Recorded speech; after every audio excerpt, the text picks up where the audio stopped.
Agora, hoje, quero que você abra comigo no capítulo 5 do livro de Daniel. Eu suponho que, mais do que qualquer outro livro na Bíblia, este livro prevê o futuro, a menos que seja o livro de Apocalipse. E quando você ler o livro de Apocalipse, sempre leia o livro de Daniel. O livro de Daniel em uma mão, o livro de Apocalipse na outra, e na sua frente, o jornal diário, e todos eles se conectam. Porque Daniel é um livro de profecias. Mas o que quero falar sobre Daniel hoje é um incidente que aconteceu em sua vida, ao qual acho importante nos voltarmos, e não vou tomar tempo para ler para você, vou contar. É a história de Daniel já em Babilônia. Ele havia sido levado para a Babilônia desde Jerusalém. Jerusalém tinha passado pelo julgamento de Deus, como Jeremias havia predito. Todos os julgamentos que Jeremias previu, todos os julgamentos que os profetas previram, se cumpriram ou ainda se cumprirão. Esta é a palavra de Deus. É uma palavra infalível. E em muitos lugares das Escrituras, a Bíblia prediz aquele futuro dia de julgamento e aquele período futuro de julgamento que virá sobre o mundo. Bem, Jerusalém foi julgada como Jeremias havia previsto. Ele disse que, a menos que Jerusalém se arrependesse de seus pecados, ela seria julgada. E o julgamento veio.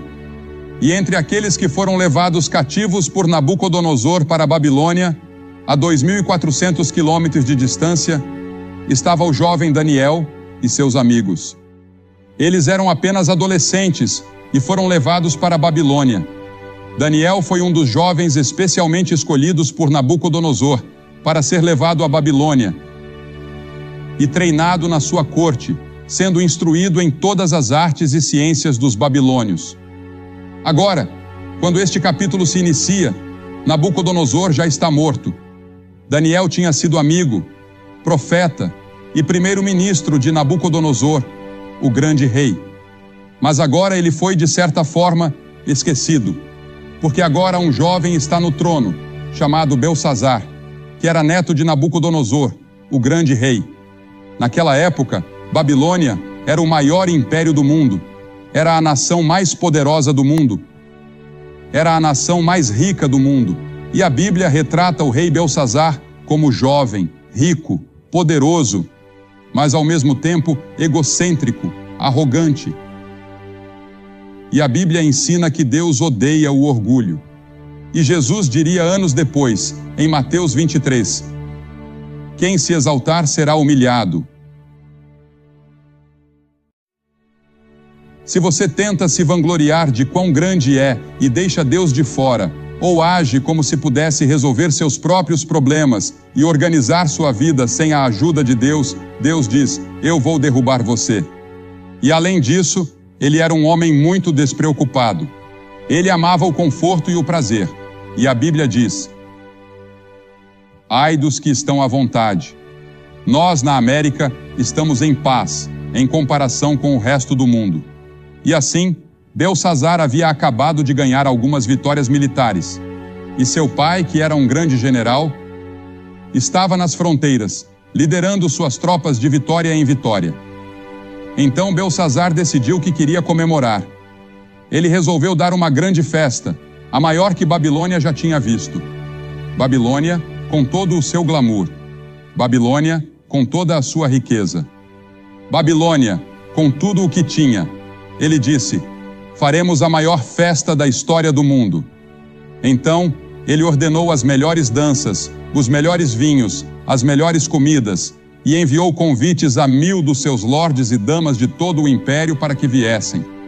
E eles chegaram em suas carruagens enfeitadas de joias, e naquela noite, enquanto estavam festejando, dançando e bebendo nos jardins suspensos, que Nabucodonosor havia construído para sua esposa Midiana, Belsazar ficou bêbado.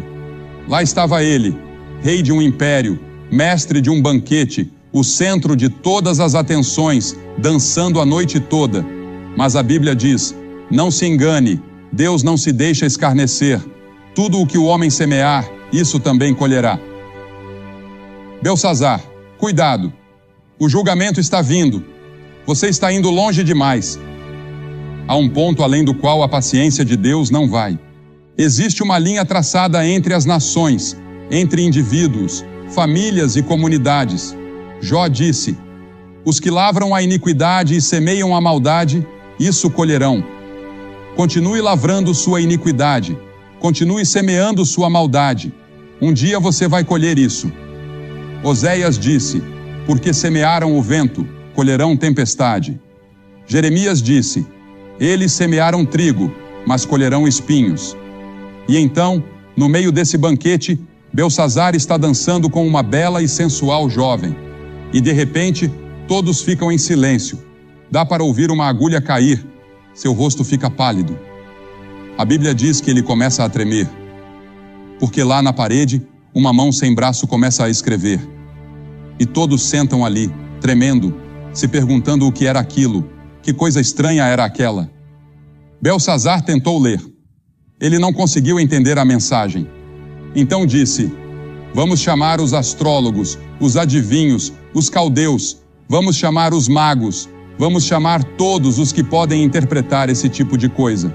E eles vieram, mas não conseguiram ler. Belsazar ficou ainda mais apavorado. A escrita ficava cada vez mais clara e brilhante. As pessoas estavam assustadas. E sua mãe ouviu falar sobre isso, e ela, por sinal, não estava na festa. Mas ela entrou e disse: filho, o que é isso que estou ouvindo sobre uma escrita estranha? E ele apontou para a parede.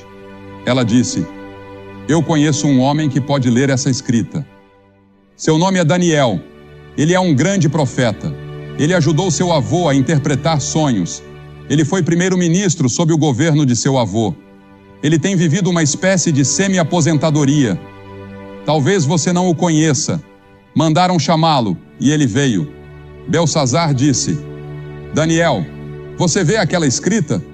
Se você ler o que está escrito, farei de você o terceiro governante do império. Colocarei uma corrente de ouro em volta do seu pescoço, te vestirei com vestes reais, e você será parte da família real, próximo a mim. Daniel olhou para a escrita e a reconheceu imediatamente. Aquela era a caligrafia de seu pai. Aquela era a caligrafia de Deus, o Pai. E Daniel havia estudado Deus e vivido com ele durante todos esses anos. E sabia que aquela era a escrita de Deus. Ele disse: Belsazar, eu posso ler a escrita, mas fique com os seus presentes. Eu não os quero. Dê os seus presentes a outra pessoa. Veja, Belsazar, ó rei, você se levantou contra o Senhor do céu e trouxeram os vasos da casa sagrada de Deus diante de você. E você e seus lordes, suas esposas e concubinas, beberam vinho neles, e Deus está ofendido. E você louvou os deuses de ouro, prata, bronze, ferro, madeira e pedra, que não veem, não ouvem e não sabem nada. E o Deus em cujas mãos está o teu fôlego, e em cujas mãos estão todos os teus caminhos, tu não glorificaste. Sim, Belsazar, eu lerei. Deus te deu tudo o que você tem, até mesmo a habilidade de rir. Sua comida, sua bebida, seu poder, suas riquezas, tudo veio de Deus, mas você não agradeceu ao Senhor por isso. Daniel disse: tudo bem, aqui está a escrita: Mene, Mene, Tekel, Parsim. Esta é a interpretação. Mene, Deus contou os dias do seu reino e acabou com ele. Belsazar, você acabou. Seu último dia foi vivido nesta terra. Tekel, você foi pesado nas balanças de Deus e foi achado em falta. Parsim, teu reino foi dividido e entregue aos medos e persas. E enquanto eles estavam no banquete, desconhecido dos babilônios, o grande rio Eufrates estava sendo desviado de seu curso e o exército medo-persa passou pelo leito seco do rio. Naquela noite, Babilônia caiu nas mãos dos medos e persas. Belsazar foi morto. Daniel permaneceu e se tornou primeiro-ministro no próximo império. Ambos os impérios o respeitavam por sua sabedoria, sua fé, seu propósito e sua piedade. Será que Deus está escrevendo na parede da América hoje à noite? A palavra mene também significa lembrado. Deus se lembra. Deus se lembra dos nossos pecados. Deus vê nossa pornografia. Ele vê nossos filmes obscenos. E Ele vê esses novos filmes que estão sendo lançados, zombando de Jesus Cristo. Ele vê nossas mentiras, nossos enganos e nossa corrupção que permeiam toda a nossa sociedade. Ele vê tudo e as Escrituras dizem: tenha certeza de que seu pecado o encontrará. Mas Deus se lembra de outra coisa também, ainda não é tarde demais. Deus se lembra de esquecer. Quando qualquer grupo de pessoas, qualquer nação, se arrepender de seus pecados e se voltar ao Senhor, Ele perdoará seus pecados e curará a terra. Essa é a promessa do Senhor. Em segundo lugar, Ele diz: foste pesado nas balanças e achado em falta. A Escritura diz: tu pesas os caminhos dos justos. O Senhor diz que as ações são pesadas por Ele. Todos os caminhos de um homem podem parecer puros aos seus próprios olhos, mas o Senhor pesa o espírito. A nação, o mundo, está sendo pesado hoje à noite. Você está sendo pesado nas balanças de Deus. Nossos pecados são grandes aos olhos do Senhor e estamos sendo pesados em suas balanças. Muitos líderes pensantes acreditam que a escrita já está na parede e que o julgamento já começou a acontecer. Mas Deus nos pesa como indivíduos. Como Ele vai nos pesar? O que está do outro lado das balanças? Veja, aqui estão as balanças. Aqui está você. E aqui está o que Deus usará para pesar você. Primeiro, Ele vai pesar você pelos 10 mandamentos. Como você se sai com os 10 mandamentos? Não terás outros deuses diante de mim. Não tomarás o nome do Senhor teu Deus em vão. Não cometerás adultério. Não furtarás. Não dirás falso testemunho. Não matarás. Todos esses mandamentos estão incluídos nos 10. E a Bíblia diz que se transgredimos um ponto, somos culpados de todos. Se você quebrou um mandamento uma vez na sua vida, é como se tivesse quebrado todos. Bem, você pode dizer: claro, já quebrei pelo menos 1 ou 2 deles, então você é culpado de todos. E essa é a razão pela qual a Bíblia diz que somos todos culpados. Essa é a razão pela qual Jesus disse: aquele que está sem pecado, que atire a primeira pedra. Na mulher pega em adultério. Nenhum dos líderes religiosos poderia fazer isso. Porque todos pecaram. Todos pecaram e estão destituídos da glória de Deus. E todos estão sob o julgamento de Deus. Então, não apenas seremos pesados pelos 10 mandamentos, mas também pela lei do amor. Em Mateus 22, Jesus disse: amarás o Senhor teu Deus de todo o teu coração, de toda a tua alma e de todo o teu entendimento. Este é o maior mandamento. E o segundo, semelhante a este, é: amarás o teu próximo como a ti mesmo. Sobre esses 2 mandamentos, disse Jesus, se sustenta toda a lei e os profetas. Tudo se resume ao amor. Você ama o Senhor, seu Deus, com todo o seu coração, com toda a sua mente, com toda a sua alma. E você ama o seu próximo? Agora, próximo significa qualquer pessoa que esteja em necessidade. Jesus ensinou isso na parábola do bom samaritano. Quem estiver em necessidade, você deve amar esse próximo tanto quanto ama a si mesmo. Foi isso que Jesus disse. Seremos julgados por essa lei. Em terceiro lugar, seremos julgados pela pessoa de Jesus Cristo. A Bíblia diz no Salmo 89, pois quem nos céus pode ser comparado ao Senhor? Quem entre os filhos dos poderosos pode ser igualado ao Senhor? Isaías disse, a quem me comparareis, ou a quem me igualareis, para que sejamos semelhantes? Deus diz, sede santos, porque eu sou santo. Se você não sabe, Jesus Cristo foi o único homem justo e santo que já viveu. Jesus foi o único homem verdadeiramente santo da história. E se não vivermos como Jesus e não vivermos tão bem quanto Ele, estamos aquém do requisito e da expectativa de Deus. Você pode perguntar: Billy, quem no mundo pode viver como Jesus? Ninguém. E é por isso que todos precisamos reconhecer: eu sou um pecador. Deus vai nos julgar por Cristo. Ele vai nos julgar pelos 10 mandamentos. Ele vai nos julgar pela lei do amor, mas também vai nos julgar pelas nossas obras, aqueles pecados de omissão dos quais nem estávamos conscientes. Em Mateus 25, Jesus nos lembra: porque tive fome e não me destes de comer, tive sede e não me destes de beber, fui estrangeiro e não me acolhestes, estava nu e não me vestistes, estive doente e na prisão, e não fostes me visitar. E as pessoas dirão: Senhor, quando te vimos com fome, doente, nu, sedento ou preso? E ele lhes responderá: em verdade vos digo que, na medida em que não fizestes a um destes meus pequeninos, a mim não o fizestes. Isso atinge a todos nós. Todos ficamos aquém.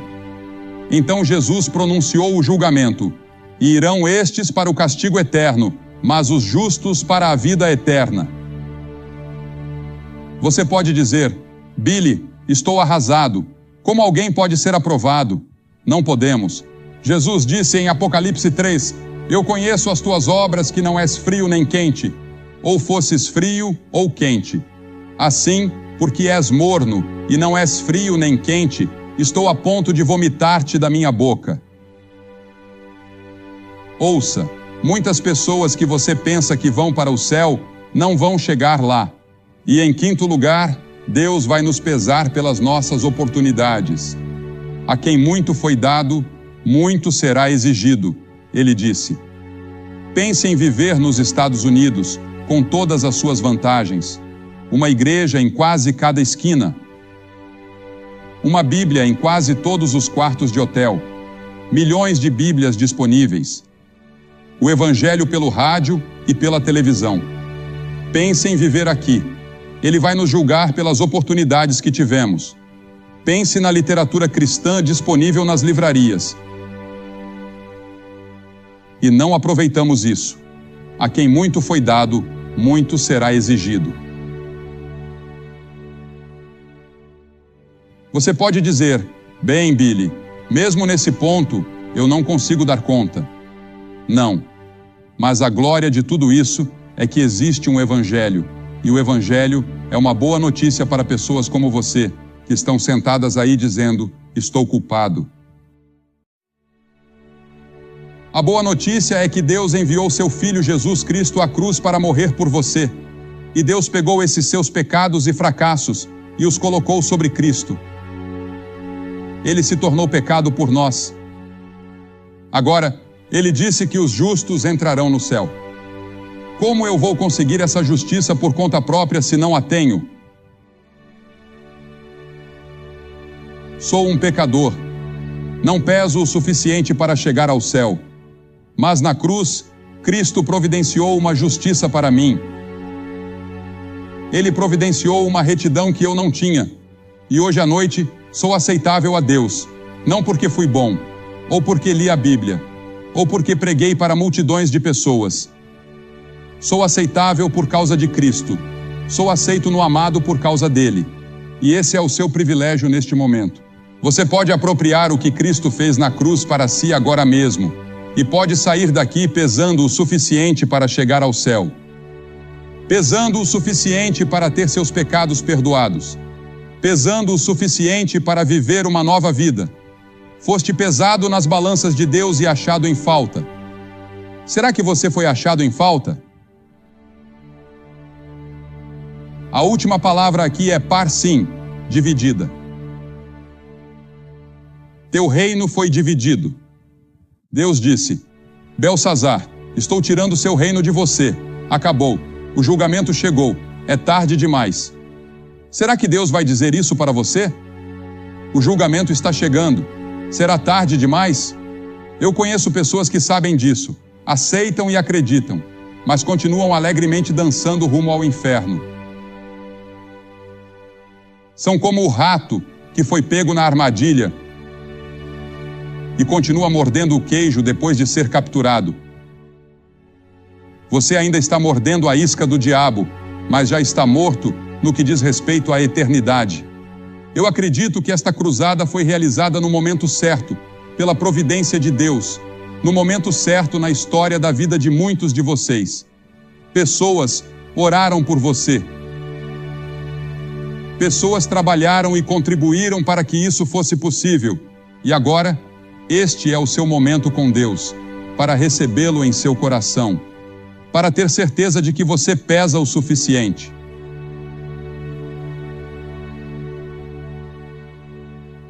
Não, eu não estarei no julgamento. Agora, pois, nenhuma condenação há para os que estão em Cristo Jesus. Não vou dizer a você que estarei lá. O julgamento que eu merecia foi levado por Jesus Cristo na cruz. E eu aceitei o que ele fez, mesmo que tenha parecido tolo e um pouco ridículo para mim naquela noite, dizer sim a Jesus Cristo na frente de todas aquelas pessoas. Eu fiz isso. E agora vou pedir que em poucos instantes você se levante do seu assento, venha até aqui à frente e fique em frente a esta plataforma dizendo: ao vir, eu quero Cristo no meu coração. E depois que você vier, direi algumas palavras a você, farei uma oração com você e te darei alguns materiais para que depois possa voltar e se juntar aos seus amigos. Mas não deixe esta tarde passar sem dizer sim a Jesus Cristo. Porque veja, você pode nunca mais ter outro momento como este. Este pode ser o último momento que você terá. Agora é o momento de se levantar e vir, junto com as centenas de pessoas que vieram esta semana, até mesmo 1000. Venha e junte-se a eles dizendo hoje: eu quero que Cristo perdoe meus pecados. Eu quero ter certeza de que vou para o céu. Eu quero pesar o suficiente quando for pesado nas grandes balanças de Deus no grande julgamento. Se você está lá na galeria superior, pode levar alguns minutos para chegar aqui. Então, venha agora, rapidamente, de todos os lugares. 100 de vocês. Deus está falando com você. Você pode estar no coral. Você pode ser um dos servos aqui. Quem quer que você seja, levante-se e venha. Nós vamos esperar.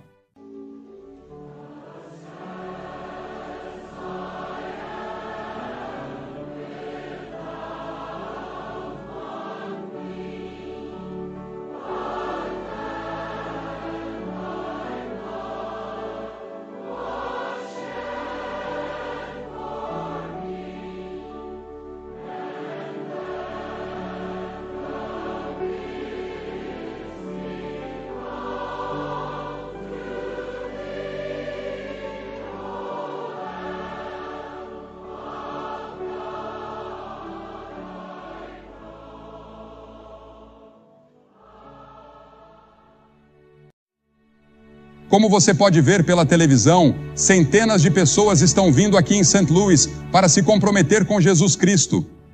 Elas querem ter certeza de que seus pecados estão perdoados. Elas querem saber que pesam o suficiente nas balanças de Deus. Não, eu não acredito que seja tarde demais para os Estados Unidos se voltarem para Deus. Eu acredito que ainda podemos ter cura em nosso país. Eu acredito que podemos nos voltar para Deus e encontrar uma nova atmosfera se fizermos isso. Mas isso também pode acontecer na sua vida como indivíduo, pode acontecer na sua casa, na sua rua, na sua comunidade, no seu apartamento, onde quer que você esteja. Mas tem que começar com alguém. Pode começar com você, se você disser sim a Jesus Cristo agora. Espero que você faça esse compromisso.